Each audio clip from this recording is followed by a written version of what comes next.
La década de 1920 fue la más prolífica para Buster Keaton al protagonizar y dirigir un gran número de comedias que lo catapultaron a la fama. Hizo más de 30 cortometrajes y largometrajes. En esa época tuvo un control absoluto de sus películas y sus rodajes resultaban bastante costosos. También en esa época es que modela su famoso personaje, el de un joven tragicómico que se enfrenta a diferentes dificultades con una absoluta inexpresividad en su rostro, lo que le llevó a recibir el apodo de cara de palo. Aunque físicamente realizaba una serie de acrobacias, él seguía siempre con este rostro inexpresivo. Y hay que decir que estas acrobacias que él realizaba las hacía él mismo. Siempre se negó a usar dobles para este tipo de escenas riesgosas. De esta época destacan filmes como Pasión y boda de Pamplinas de 1920. Es el primer largometraje de Keaton y es con el que iniciaría esta brillante carrera como actor y director. Después vendría en ese mismo año el filme Una semana, un cortometraje en el que una pareja de recién casados se muda a su nuevo hogar, el cual deben montar ellos mismos al tratarse de una casa prefabricada. Sin embargo, por celos de un antiguo pretendiente de la novia, este cambia la numeración de las piezas, haciendo que el resultado final de la construcción de esta casa sea un desastre total. Aquí es de admirar esta rienda suelta que dio Buster Keaton a este tipo de comedia que él manejaba, que es el slapstick, un tipo de comedia caracterizado por bromas exageradas donde hay violencia física, lo cual pues, evidentemente provoca las risas del espectador. Después vendría otra película que se llama Policías de 1922, sobre un joven que debido a una serie de malentendidos es perseguido por varios policías a través de las calles de la ciudad.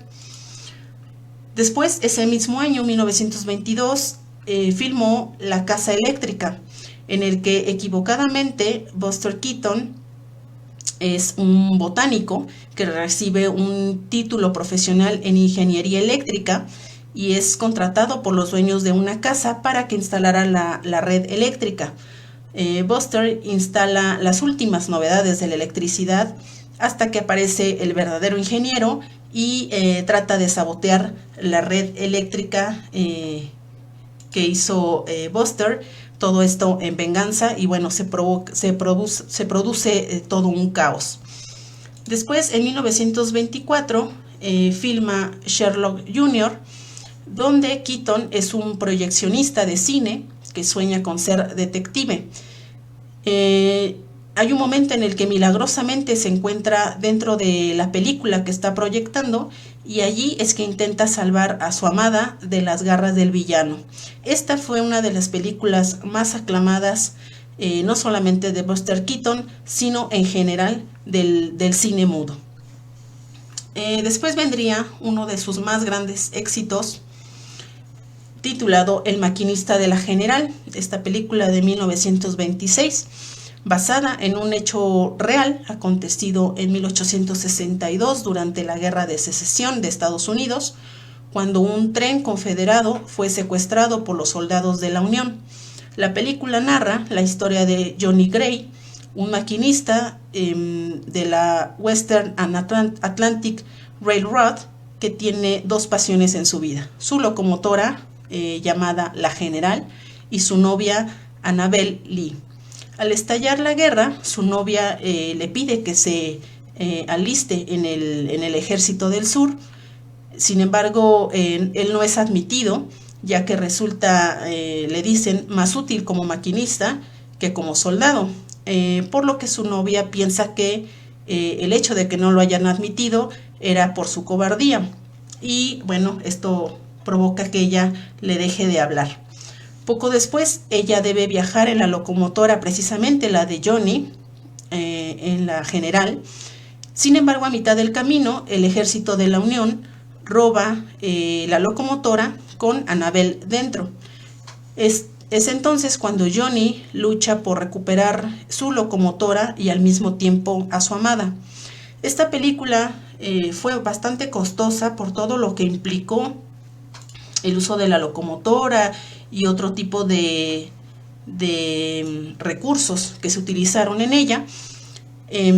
Al momento de su estreno fue un fracaso comercial y fue duramente criticado. Sin embargo, tiempo después llegó a ser considerada como una de sus mejores películas y ya un clásico del cine silente. En 1928, el productor de Buster Keaton, que se llamaba Joseph Schenck, decidió ya no financiar sus películas y fue entonces que la Metro-Goldwyn-Mayer comenzó a producir sus películas, algo que Keaton lamentaría, ya que perdió totalmente el control creativo que había tenido en sus anteriores películas. La primera película producida por la Metro-Goldwyn-Mayer fue El camarógrafo, película de 1928, en la que Buster intenta convertirse en camarógrafo con la finalidad de estar cerca de la mujer de la que está enamorado. Ella trabaja como oficinista precisamente en los estudios de la Metro-Goldwyn-Mayer, para lo cual empeña su cámara fotográfica y compra una vieja cámara de cine, con lo que comienza una aventura llena de situaciones desafortunadas para él. El hecho de haber sido forzado a entrar al sistema de Hollywood, al que nunca se adaptó completamente, aunado a esta difícil transición que fue el paso del cine mudo al sonoro, lo cual afectó no solamente a él, sino a muchos otros actores de la época, hizo que Buster Keaton entrara en una época de crisis,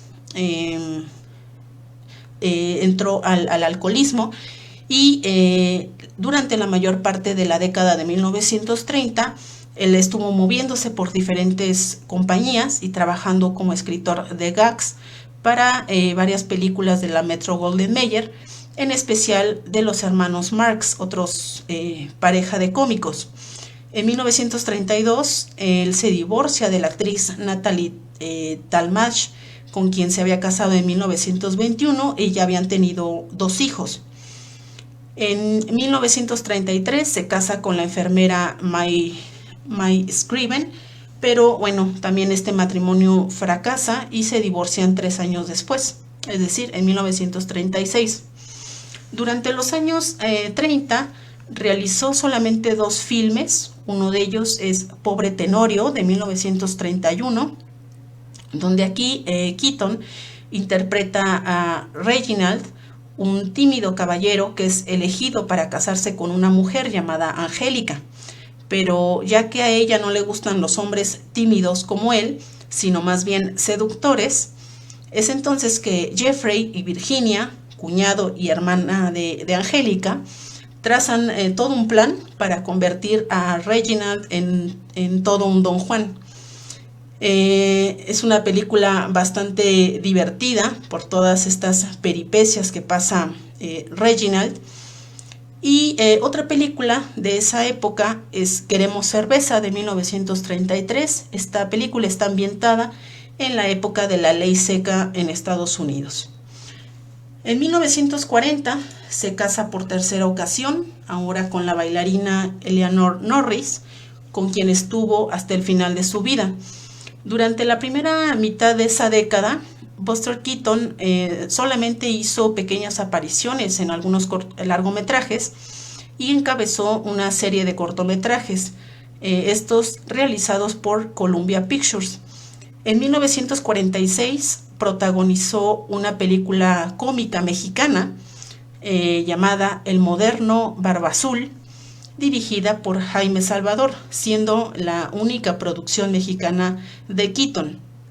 En la película, ambientada durante la Segunda Guerra Mundial, Keaton interpreta a un soldado estadounidense que logra salvarse de un accidente aéreo. Él queda a la deriva durante bastante tiempo haciendo que su rostro se cubra con una barba. Después llega a un pueblo de pescadores, donde es arrestado por creer que se trata de un asesino en serie al cual están buscando, conocido como Barba Azul.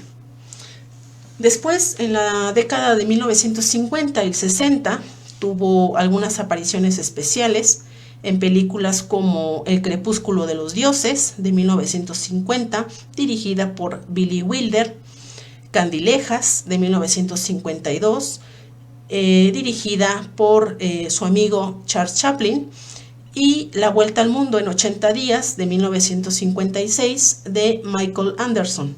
En 1960, la Academia de Artes y Ciencias Cinematográficas de Hollywood le otorgó un Oscar honorífico por su contribución artística a la industria del cine estadounidense.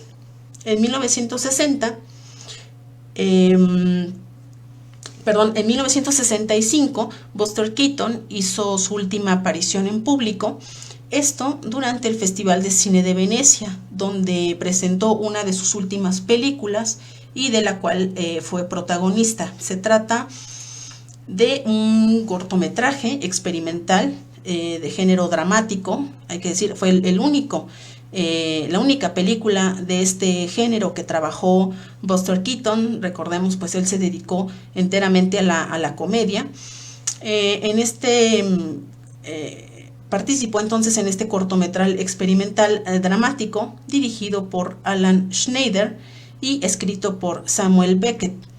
Después participaría en otros 3 filmes y finalmente Buster Keaton fallece el 1 de febrero de 1966, víctima de cáncer, en Los Ángeles, California, a la edad de 70 años. La habilidad para realizar acrobacias y las situaciones graciosas en las que se veía envuelto en sus películas, todo esto mientras mantenía, como les comentaba, este rostro inexpresivo, pues fueron rasgos distintivos que le hicieron ganar un lugar muy importante en la historia del cine y en especial del género cómico, junto a otras figuras como Charles Chaplin o Harold Lloyd.